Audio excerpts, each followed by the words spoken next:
Hello and welcome back to the Swedish Metal production channel here at YouTube. Welcome to another album review.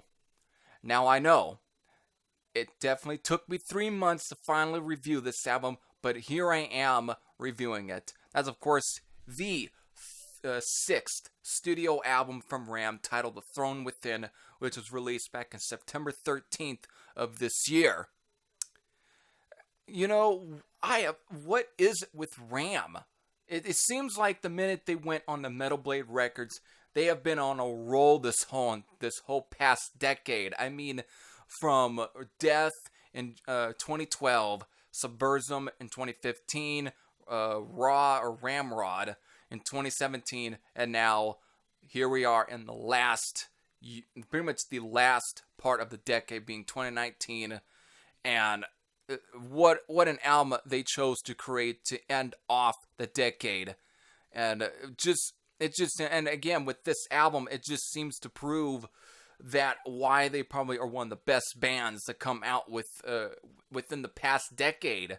I mean, they were formed in 1999, and that was just like, and released about 3 releases in the 2000s, based with Sudden Impact in 2003, which is their EP mini album, Forced Entry in 2005, and of course Lightbringer, and the end of that decade being 2009.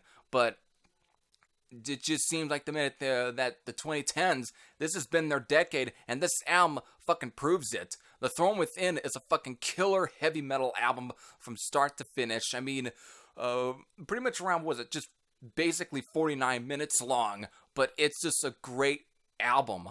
This also could very well be even more straightforward than an album like Subversum. I mean, this band ain't shy from definitely doing things differently. They are a unique band, but this album in a way just takes, it's just a little more, like I said, a little more straightforward, but they just end up taking it and do each time, always throw a little bit of a spin, but again, just has a way of just the Ram can just reinvent themselves in some ways. I mean, their earlier albums, not to count those out, they are good, but the minute they end up doing, Death and so on, it's like after that, they just found their sound. And here, they're definitely continuing those more so the sound they pretty much really expanded on with Subversum.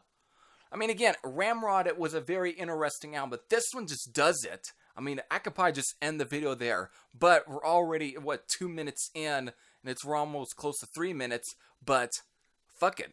I'm just going to go on and start talking about some of the songs on this album. I mean, the album opens up with the shadow work, with, of course, the beginning. It just starts with that sort of ambient kind of beginning, something that seems like Ram have been doing a little bit. Definitely, it could have been on Death, but it definitely ended up really being more apparent on Subversum, with, of course, with the track like Terminus being as the intro to the song The Omega Device, which was one of the most catchiest fucking songs Ram had came up with. And this album is no shy from that. But again, the shadow work here, which I'm right now talking about, the minute you gets past that sort of ambient-esque electronic intro, it goes into a blistering speed metal track, the killer riff, and of course, let me go to here.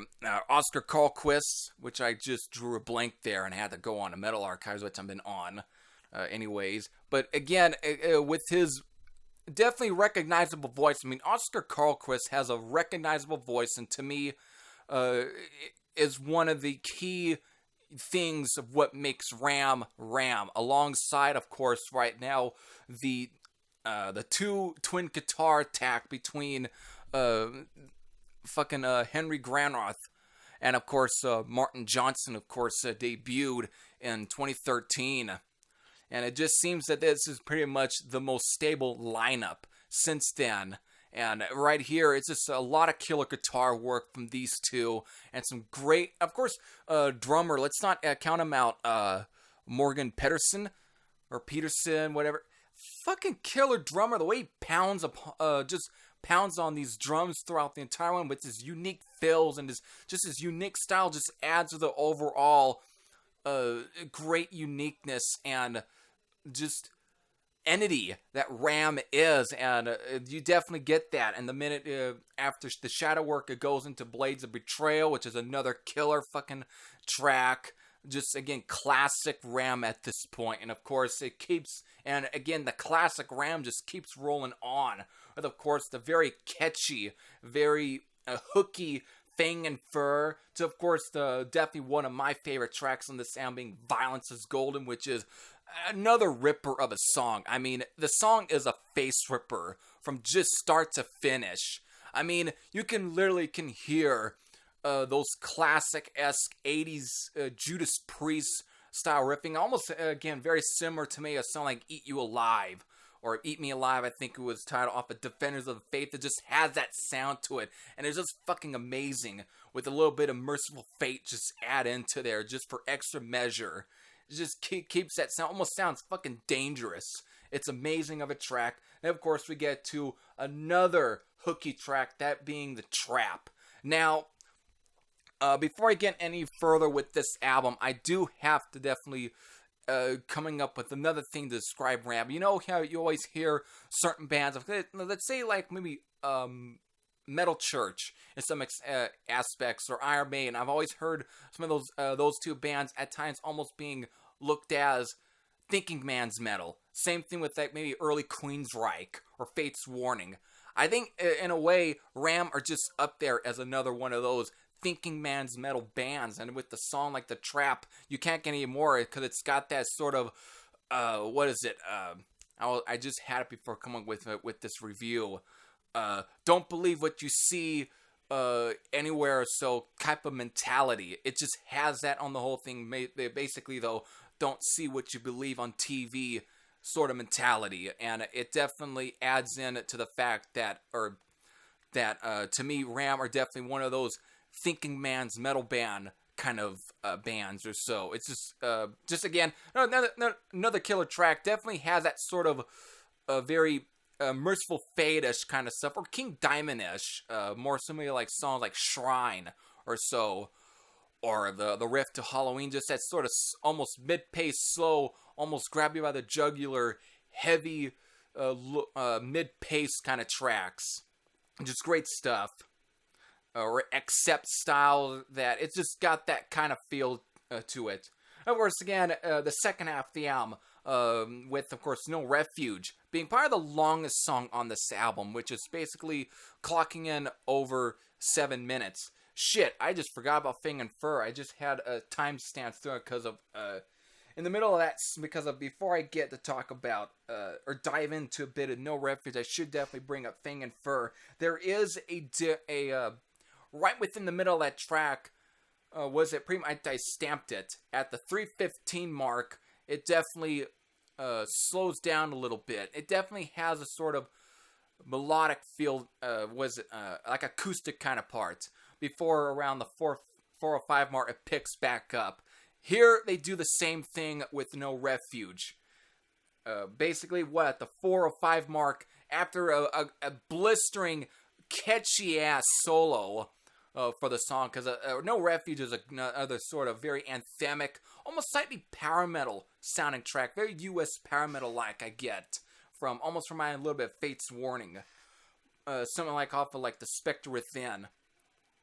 But again, it has that, it comes into one killer fucking guitar solo right at the 4:05 mark. It then goes and it changes tempos a little bit, and it's a very stomper of a riff. And it's killing. It goes on for about, it seems like maybe 30 seconds or so, 50 seconds before the 5:29 mark. It kicks back into gear into the riff that it was going, the speed pace it was going to prior to then, and it just ends up elevating the whole entire song. It's just a perfect track. And of course, we get Spirit Reaper, which is another killer track too. Definitely with themes of the supernatural and so on. Another great track. Nothing wrong with there. But this is where it gets very interesting. I don't ever recall hearing a ballad. And that's, of course, what we get with the song You All Leave, which is pretty much the closest you might get to Ram doing a ballad. I don't know, I may be wrong. I haven't really listened to the only Ram albums I haven't listened to all that fully as much is probably some of the really early work. But still, I do remember listening to those albums, and they're definitely good. But I would say this might be closest to a full-on ballad from Ram. And it's a great ballad, though. Great craft work with the whole song. Definitely just showing the craft work with Ram. It's just fucking great. And of course, ends with Ravenfell, which is definitely probably the closest you're going to get to a straight-up epic metal song from Ram. Almost, I guess you can come close to maybe bands maybe like, I don't want to go that far, but maybe a Sight Miller Road or Manowarish kind of feel to it. I know I just went and made those kind of comparisons, but just has that sort of theme of epic metal.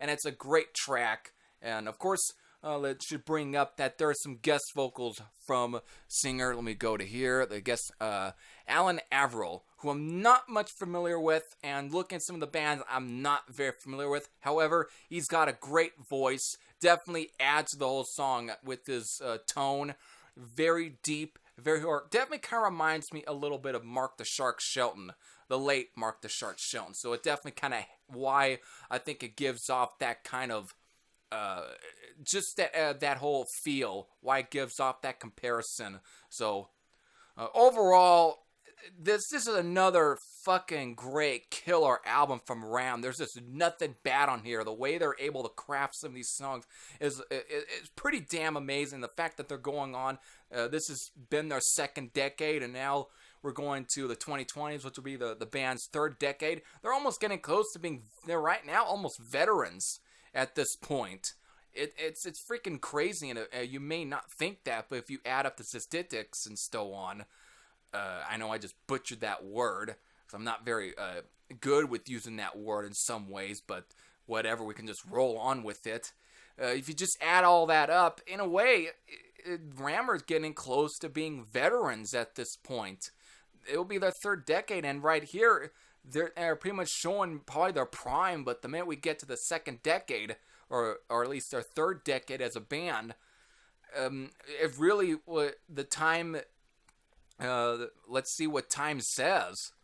Just great stuff. But here we get to, here, which of course, this is the 2-disc copy, which of course, for those, if you own the 2 LP copy of this album or the 2 CD copy, you get a whole second disc with 3 tracks. Now, I'm probably only going to talk about one track because the other 2 songs are basically extended versions of Spirit Reaper and Ravenfell, which definitely good versions. Almost could easily can put these on your iPod or your music device to basically swap out the album version and replace them with the extended versions to kind of extend the album. And here's where the album really gets extended when you get into the exclusive track that's on this second disc, and it's titled Into the Light, which is basically clocks in like over 9 minutes long, like basically 9 minutes and 44 seconds. And if I haven't made any Merciful Fate comparisons yet, this song has it all. It definitely is pretty much close to be somewhere like, oh fuck, what? Damn it, I'm already that one fucking Merciful Fate song is losing my mind. It's off of Don't Break the Oath. Let me kind of just punch this in real quick. I know it's gonna hinder it, but who gives a shit? We're gonna go on. It's a fucking damn good album. But here we go. Come to the Sabbath. It got that sort of feel to it, or a little bit of Satan's Fall, but it just has that feel to it. And the fact that it's a little over 9 minutes long just proves that. I mean, they could have almost gone an extra 10, gone to 10 minutes or 11 minutes to even make that comparison any clearer, but it's just fantastic. It's another great track, and definitely one of the reasons why it's probably worth owning the 2 CD copy, besides the fact that you also get a patch with it, which, get a load of that. Fucking awesome, of course, being a slipcase, nice little book with nice, it's like a digibook there, that was a hype sticker. Of course, how about this little cool artwork there? That is almost enough to be a cool poster. I would love to add that. If there was a poster of that and it was at least under good price, I'll fucking get that and hang it up. Anyways, this has definitely gone on almost 15 minutes.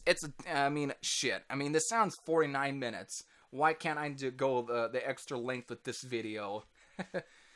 Anyways, it's a solid fucking album. So here we go. Let's get to the score. You know what? I think I did with the last two albums. Actually, I think I did with Rot. I can't remember. But you know what? I'm going to give it to it. It's, of course, third album in a row for me to give this high of a score. That being a 10 out of 10. To me, this is another fantastic album from Ram. Definitely, I can just see myself again coming back to it again after this video. I'm probably going to end up putting on again. It's just that damn strong of an album. Definitely, probably, again, more straightforward than Subversion, but it's still amazing. So with that, I hope you all enjoyed. This is Heavy Thrash Sam out, and I'll see you all later. Take care, everyone.